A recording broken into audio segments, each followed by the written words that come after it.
Welcome to Final Note Interviews. My guest today is an award-winning, multi-talented film composer whose works include movie scores such as City of Ember, San Andreas, Journey to the Center of the Earth, Siddharth, Journey to, and quite recently, The Space Between Us, among many others.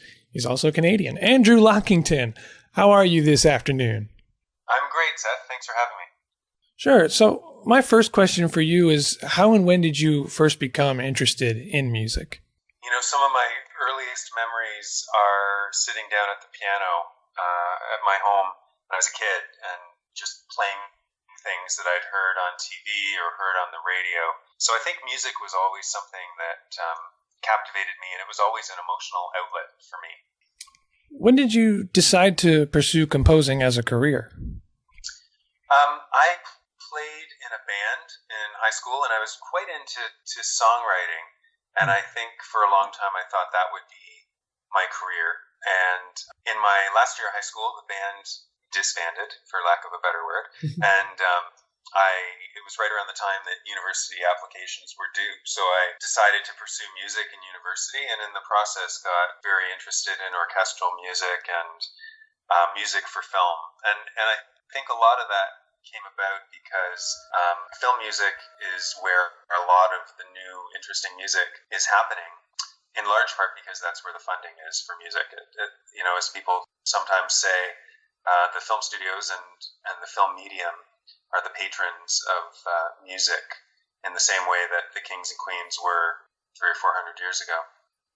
One of your scores, and this is kind of from a film that I just found out about recently, and I don't even know how to pronounce it. Is it Siddharth?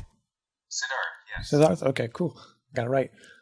So I just found out about it recently, and I found out through the score. It just was one of those things that popped up, and I said, "Well, what is this?" And it's a very pretty score for a very sad, tragic movie. I haven't actually seen the movie yet. I've been meaning to. I have a feeling it doesn't end well for the characters, but how did work on that score come about? The director and screenwriter, a guy named Richie Mehta, who I'd met years earlier, and we'd become friends. And Richie is the kind of friend that he and I will just talk for hours and hours about films, about stories, about the implications of what happens to the characters in a film. And we're not just talking about film music, although we both love great film music. So when this film came about, he asked me if I would score the film, and we set out on the journey to do it. And you're absolutely right. It's a very sad story and a very difficult subject matter. It's about a man who is a zipperwala, which means he fixes zippers in a small town at the train station in India, a town in India. And his son is sent to work in a factory, his 12-year-old son, and he never returns. And it's about his journey to try and find him. Even though the film is a sad film, what Richie really wanted to do, and I wanted to follow with the music, was show that even in the most tragic circumstances, sometimes the best in people comes out. And you find along the way that there are people who aren't traditionally kind people who are wanting to help this man on his quest for his son, and they empathize with him, even though they wouldn't know him at all. So, and the other side is, the music is really playing his emotional conquest, as opposed to either his cultural or the demographic of the music that surrounds him. We wanted the music to really show his humanity and to be human music as opposed to cultural music. So that was a great experience, and Richie's a very gifted filmmaker, so it's always fantastic when I can collaborate with him. Totally. So, I mean, you might have already answered a bit of this, but what were some of the ideas you kept in mind for Siddharth during the creative process of scoring the film? Because you do have a main character, who maybe from some people's eyes does something that's unforgivable, but, given his situation, it's something very pressuring and stressful, and now he's has to kind of make up for what's happened, but at the same time, it's really just sort of a tragedy that he doesn't have a whole lot of power to prevent and doesn't have a whole lot of power to seek his son out. Yeah, well, what's fascinating about the story is he is the kind of character that could easily be dismissed. He's somebody you might see at first glance and categorize. He's in your face.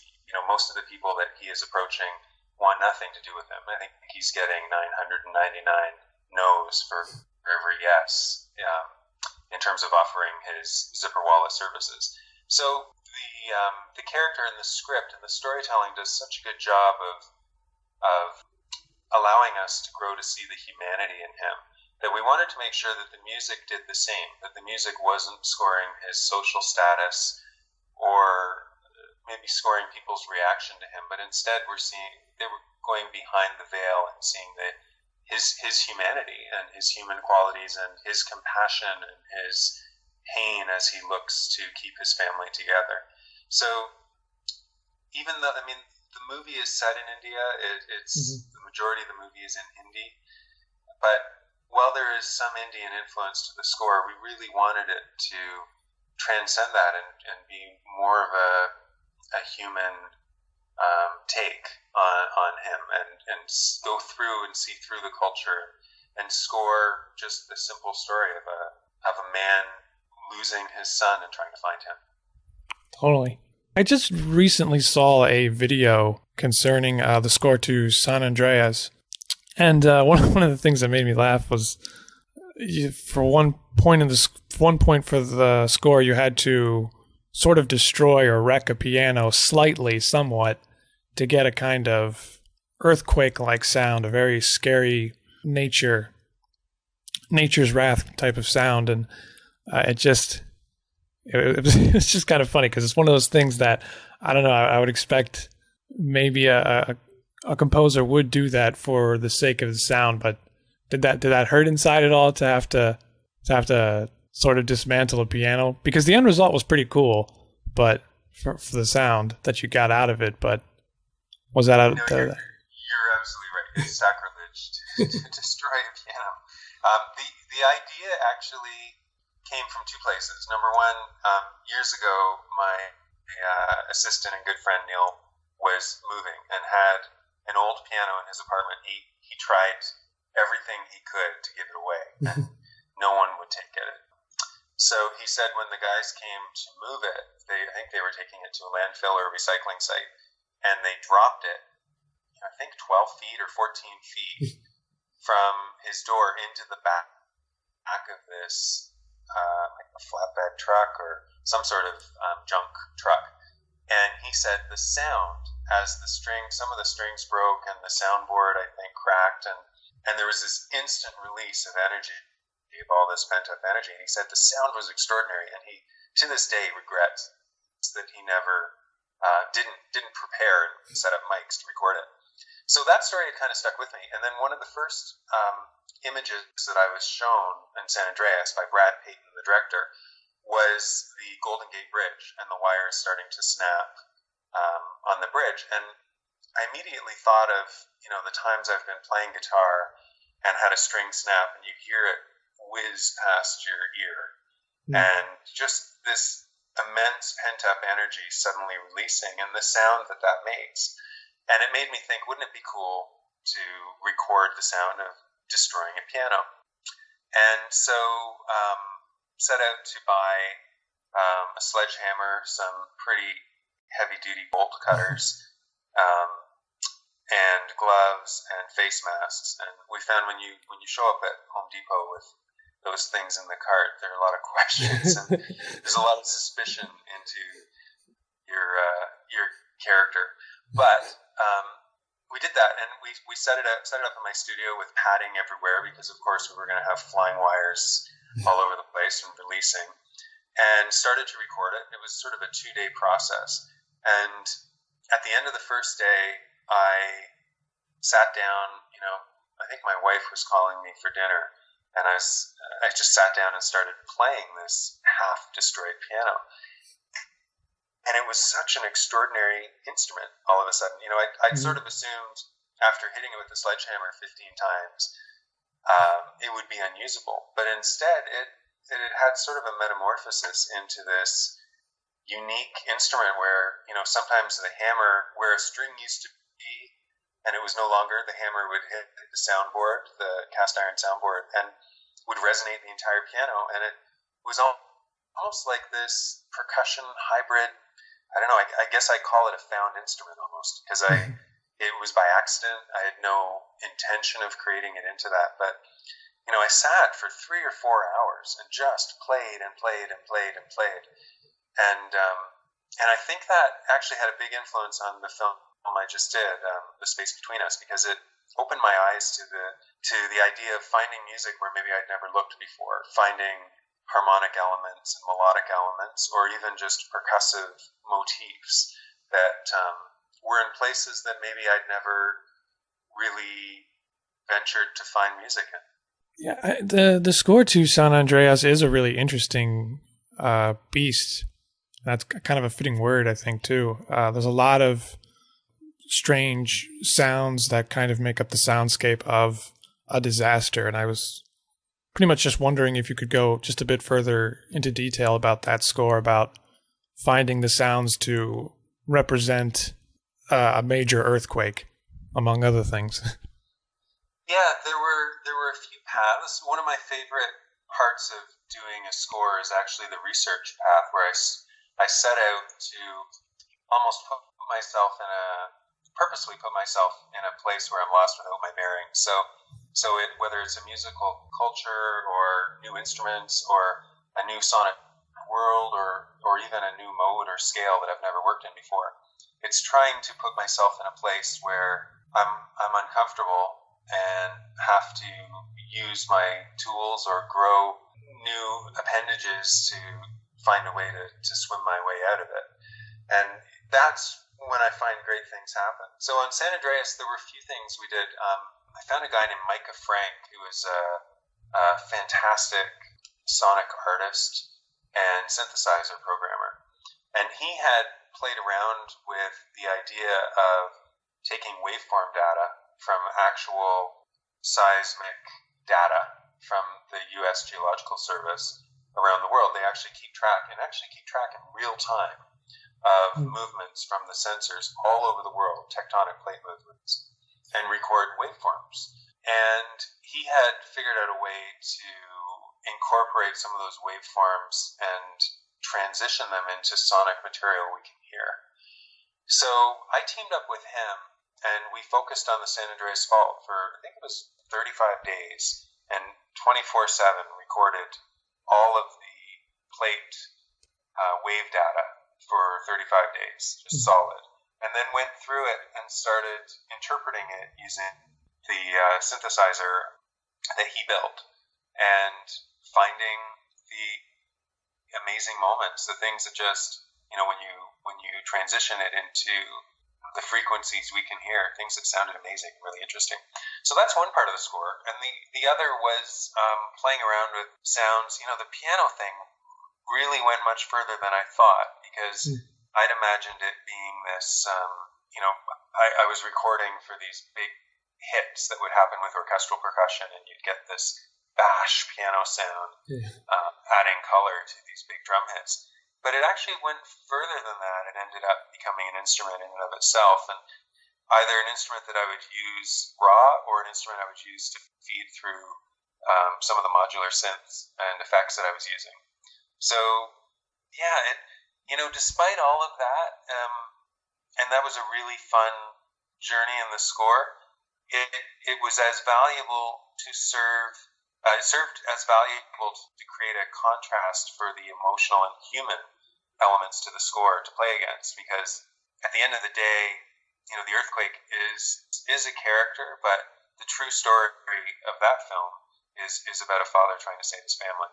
So I wanted to make sure that, though, in order for those human elements to really stand out, that it was set against a backdrop of really foreign sounds and powerful sounds representing the nemesis that he's up against. So speaking of nemesis and craziness of San Andreas, you've done a substantial amount of work for very adventurous movies, Journey to the Center of the Earth, City of Ember. And what might some of the challenges be in creating music with a lot of action and strange happenings and sort of keeping all of that perhaps musically unified? What's the goal there? The funny thing about action music, I've never really thought of myself as an action music writer, although they're the cues that come most easily to me.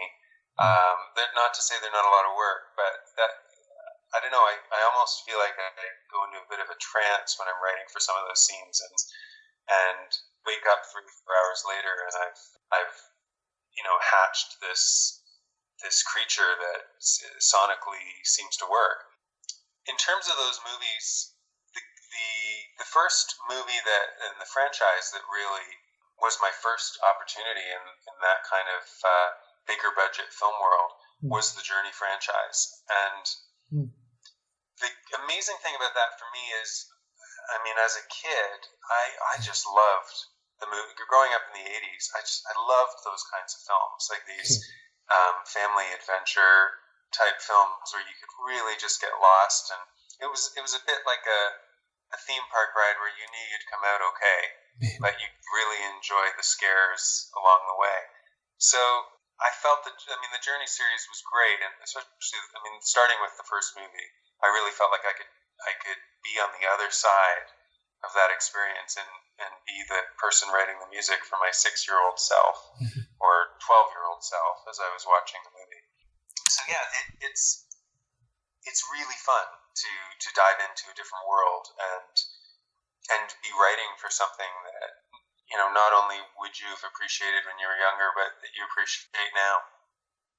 So talk about your, I think, most recent score, The Space Between Us. There you have a kind of mix of solitary sci-fi and a sort of homegrown romance in the second half. How do you approach a movie with a very different concept than I think the viewer is probably used to?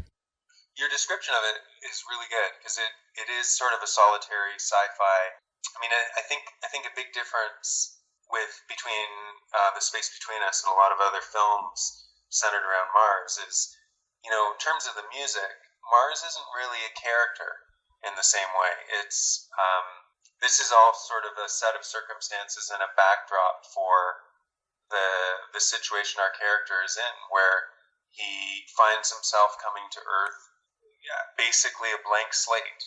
He's 16. He hasn't grown up with any of the influence, any of the cultural bias, any of the just life bias. He is completely blank. He doesn't understand sarcasm. He doesn't understand, social defenses and defending yourself from ridicule, or what's the right way to walk, what's the wrong. He doesn't understand any of that.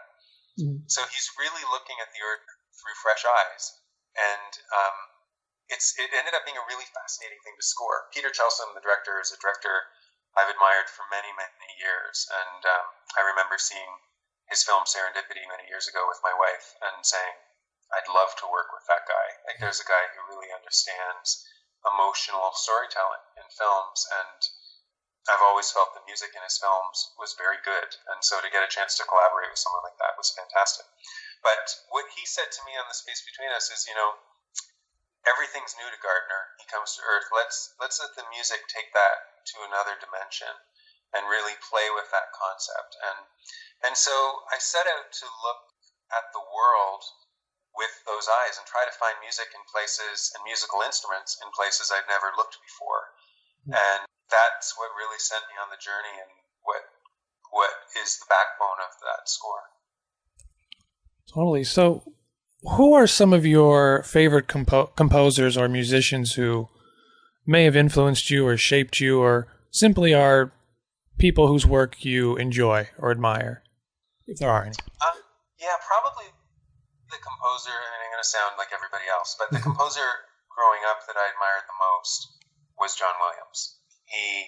His ability to write themes and earworms that would stick with you and could really give spirit and soul to a story and to a character is really unparalleled. He's quite extraordinary at that, and that I think he sets the bar for writing themes and writing thematic motifs for film. So yeah, I'd have to. I mean, apart from him, there are so many talented guys and girls out there doing film scores and doing new music. So I can't even count people. Everyone working deserves to be there and is doing really great work. I don't know. It's growing up. I listened to a lot more film scores. I don't as much now, and I tend to listen to them with the film, but not listen to them on their own. And what I find to be the most successful in my mind are the scores that you do when you're watching the film. You're so absorbed in the visual and audio experience being combined. You don't get pulled out by the music and notice it specifically separately.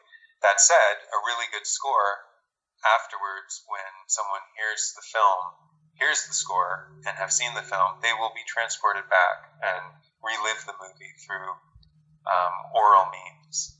Absolutely. Do you have any favorite pieces, perhaps by John Williams or anyone else? One of my favorite scores that he did was Catch Me If You Can. I really love that. The way he combines a rhythmic motif and a melodic motif, I think, is really, really clever. And what I also love about it is it doesn't sound like any of his other work. So it's an example of him being in a medium that maybe was outside his comfort zone, but he was able to use his skills to create something really great. I have to listen to that. I remember listening to that score a long time ago, but I haven't listened to it in a long time. I guess I'll check that out. It's definitely worth a listen. I think, what's interesting about film music as a whole is I think it's coming back to a place where themes and melodies and strong themes in the music are I think filmmakers are starting to see the value in that again and see how useful it is in helping tell the story.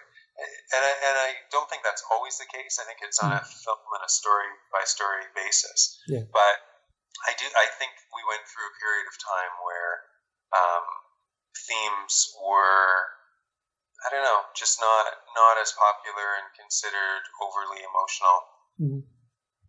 Yeah, there was there has been a brief sort of space, brief as compared to, I guess, the rest of the history of movie scoring, where scores did get kind of minimalistic and people were kind of straying away from that at some point. I feel like it started maybe in the 70s, and a lot of indie filmmakers searched for film composers at the time to give some of that emotion, to get some of that emotion back into film music. I think one big example for me personally is the score to Taxi Driver by Bernard Herrmann, and that's like a really weird kind of score because it's jazzy, but it's really big and almost monstrous and kind of dark and scary at times for a film that's very intimate.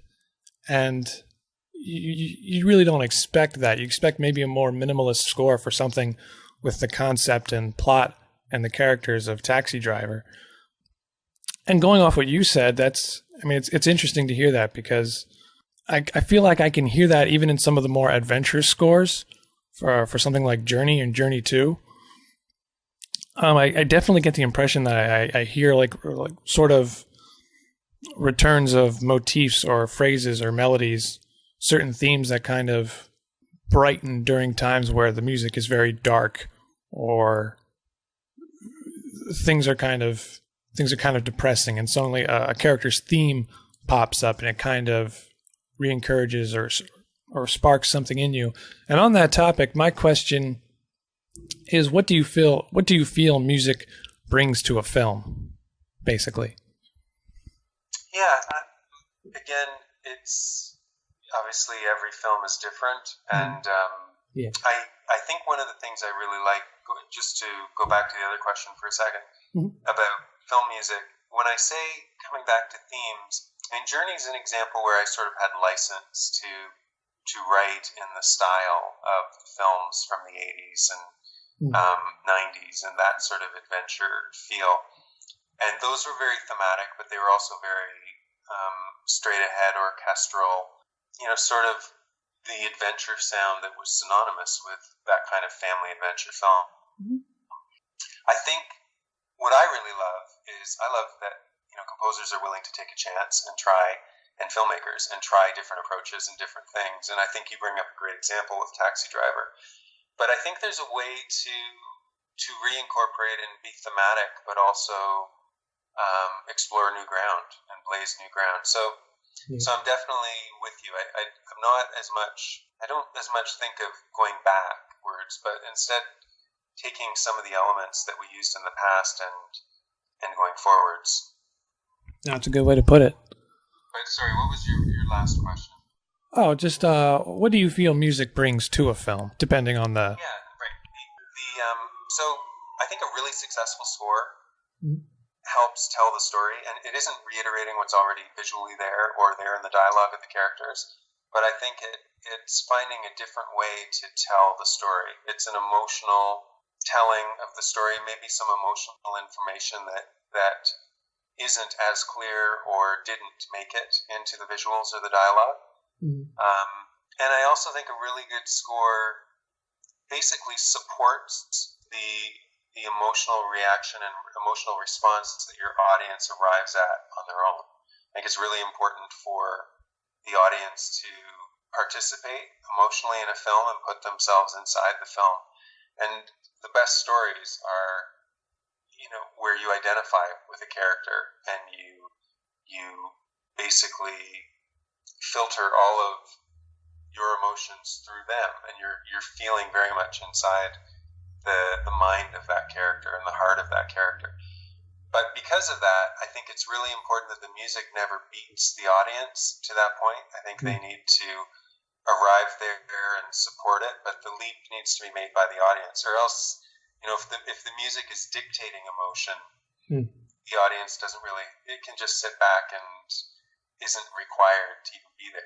They're an observer as opposed to a participant. So for me, those are the best scores. And actually, you talk about minimalism. I think some of the best scores are quite minimalist, and I think there's a way to achieve all of that in a very sparse and beautiful way. But yeah, for me as a composer, a film composer specifically, I'm trying to do things I've never done before.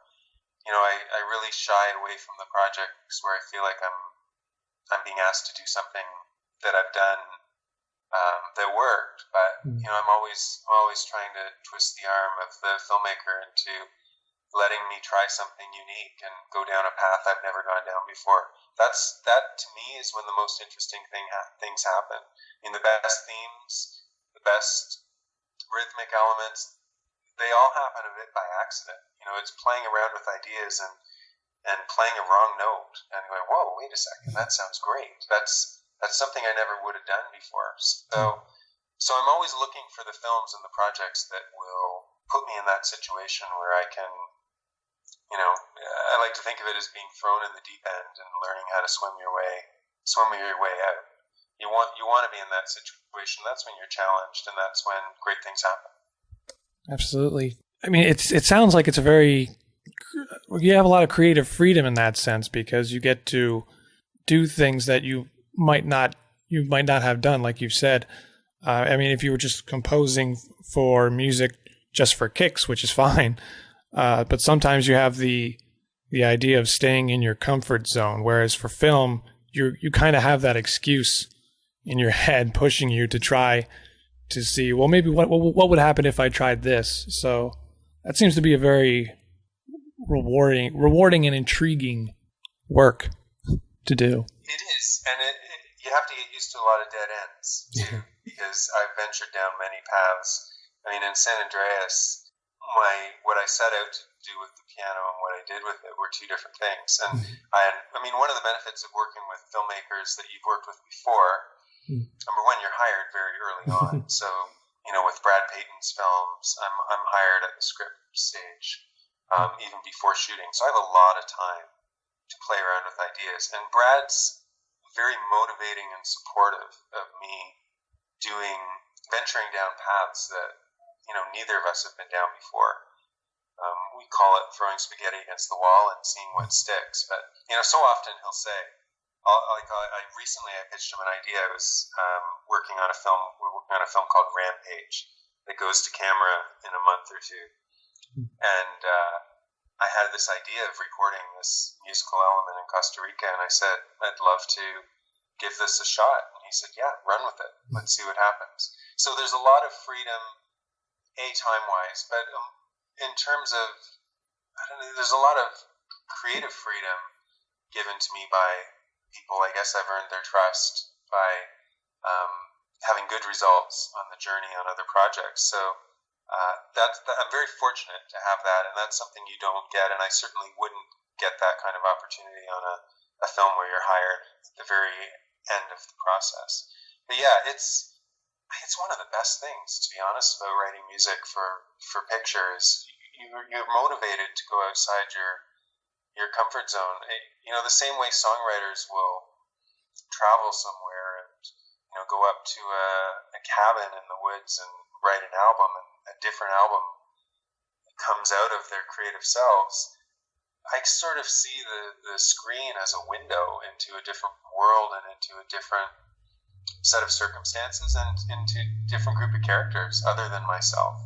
And I can, embed myself within that world and find a musical voice for it. And I find it extremely inspiring. Yeah, I mean, going into that that frame of mind of having to step into a world to create the score for a movie, it gives the music a lot of character. And I'm always apprehensive to ask this, but do you ever see yourself as having a Lockington concert, the film music of Andrew Lockington in sort of a concert venue? Because you always get a sort of a greater punch if you know the movie and you know the music that's coinciding with it. But even if, there have been like several movies of yours that I've listened to the score to, and I haven't seen the movie yet, but I still really enjoyed it, and I'm sure I would enjoy it even more if I saw the movie. Siddharth would be a great example of that. I really do kind of want to see that now. But do you ever see that, a Lockington concert happening anytime in the future, however long it might be? I'd love to do it. I've had suites from different film scores performed by orchestras, and it's really strange, to be honest. Like writing, it's an amazing experience, and live music is amazing. And my favorite part of the scoring process is probably being out in front of the orchestra and hearing something you've written. Sometimes on a napkin, sometimes you've hummed it into your phone or into a dictaphone, and then you hear it come to life with 100 of the world's greatest musicians playing it and internalizing it and playing it by inserting their emotional selves within it. So yeah, that's an amazing experience, and being in front of an orchestra is for sure. It's funny you mention it because we talked for a long time of the premiere of Siddharth about doing a live picture and orchestra, and it didn't end up coming together, but it would have been a great film for it because I think there's about 30 minutes of music in that movie, and I think the first 45 minutes of the film don't have any music at all. So it would have been really interesting to have it for a film. So often the films that they do are wall-to-wall music. So to have it for a film where you can see the choices and the restraint in where not to score as being as important as where to score, I think would be a great experience. So yeah, you know what? You mentioned it. I'll mention it to Richie, and maybe we'll find an opportunity to do that. That would be cool. Andrew Lockington, thank you so much for taking the time out to do this interview. I already know now you're scoring another movie already, so the time spared is appreciated. No, my pleasure, Seth. It's nice to talk to you, and as composers, so much of our time is spent holed away and sequestered in writing rooms. So it's always nice to reflect on what we're doing and talk about it with people knowledgeable about what we're doing. Totally, this has been really fun. I can't wait to hear the score for Rampage, is what it's called? Yeah, Rampage. The film comes out in 2018, so I've got quite a long journey to go before I know is. But I'm loving the path we're going down, and the film itself is looking to be pretty spectacular. Cool. I can't wait. Thank you so much for this interview. I can't thank you enough for it. It's really cool for me to talk to composers. So thank you so much for doing this interview. Andrew Lockington, this was the Final Note interview. Thanks for listening.